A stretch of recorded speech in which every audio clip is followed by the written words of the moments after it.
ఓం సదాశివసమారంభాం వ్యాసశంకరమధ్యమాం అస్మదాచార్యపర్యంతాం వందే గురుపరంపరాం.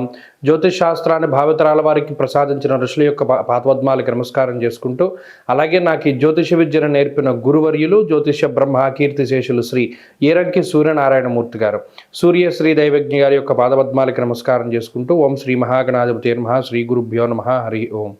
వీక్షకులందరికీ నమస్కారం. తులారాశి వారికి ఈ వారం సాధారణమైనటువంటి గ్రహస్థితి గోచరిస్తూ ఉన్నది. గత వారంతో పోల్చుకుంటే అనుకూలించేటువంటి గ్రహాల యొక్క సంఖ్య తగ్గింది. గతంలో రవి కానీ కుజుడు కానీ తృతీయ స్థానమందు యోగిస్తూ ఉంటే, ఈ వారంలో రవి కుజులు అర్ధాష్టమ స్థానమందు చేరి ఉన్నారు. దీని వలన అంతఃక్లేశం గృహశ్చిద్రం సౌఖ్యహానిమ భోజనం, ఎక్కువ కష్టపడవలసినటువంటి పరిస్థితులు ఏర్పడతాయి. శారీరక శ్రమ అధికంగా ఉంటుంది. భాగ్యహాని భయం క్రూరః, అప్పటి వరకు చేతిలో చాలా డబ్బులు ఉన్నాయనేటువంటి ఫీలింగ్ వస్తుంది. కానీ ఈ వారంలో అదేంటి మన దగ్గర డబ్బులు లేవే అనేటువంటి ఆలోచన, లేదా ఒక రకమైనటువంటి మానసిక భయం.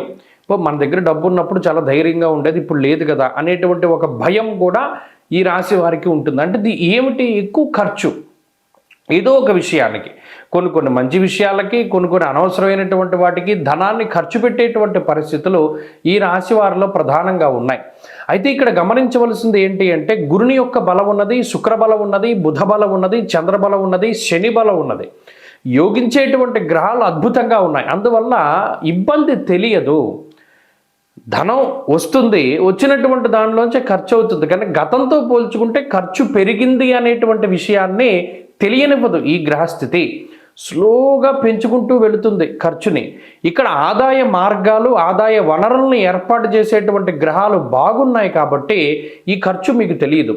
కానీ ఇప్పుడు మీకు నియంత్రణ లేకపోతే, రేపన నాడు గురుడు మారాక, శని మారాక ఈ అప్పులు మిమ్మల్ని ఇబ్బంది పెడతాయి. ఇక్కడ బీజం పడుతోంది, మీరు జాగ్రత్తగా గమనించాలి. ఈ వారం నుండి ఖర్చుల్ని గనక మీరు క్రమబద్ధీకరించుకోకపోతే, సర్ది పెట్టుకోకపోతే, ఇవి అమాంతం పెరిగిపోతూ భవిష్యత్తులో మీకు ఇబ్బందిని కలగజేస్తాయి. ఇది ఒక మలుపు. ఈ పంచగ్రహ కూటమి ఒక మలుపు చతుర్థ స్థానమందు ఏర్పడుతోంది. ఇది ఎక్కువగా తల్లిగారి ఆరోగ్యం మీద ప్రభావాన్ని చూపెడుతుంది, విద్య పైన ప్రభావాన్ని చూపెడుతుంది, అలాగే ఉద్యోగము వ్యాపారాలపైన ప్రభావాన్ని చూపెడుతుంది. ఇది వెంటనే తెలియదు.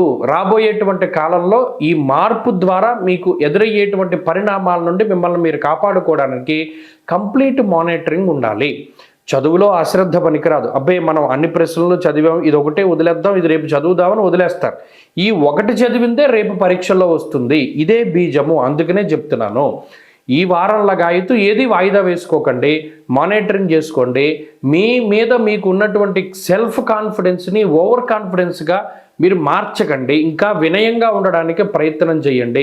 ఉద్యోగ వ్యాపారాల పరంగా క్రియాశీలకంగా కీలకమైన ఒప్పందాలు తీసుకునేటప్పుడు 1-2 సార్లు ఆలోచన చేయడం చెప్పదగినటువంటి సూచన.